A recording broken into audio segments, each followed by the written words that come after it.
Hummer came to exemplify gas guzzlers in the early 2000s, and that's part of the reason the brand was dropped during GM's restructuring and bankruptcy. While the company attempted to sell the brand to China's Sichuan Tengzhong, the deal collapsed and Hummer quietly folded, with the last models rolling off the assembly line in 2010.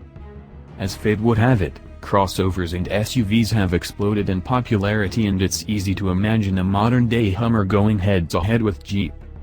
It appears some people at GM haven't forgotten the brand either, as Bloomberg is reporting the company is considering relaunching Hummer as a purveyor of electric trucks and SUVs. The idea sounds crazy for a number of reasons, including the aforementioned gas guzzler image.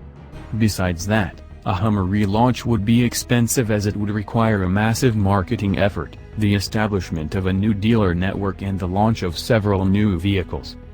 A Hummer relaunch sounds pretty far-fetched, but it's no secret that GM is working on an assortment of electric trucks and crossovers.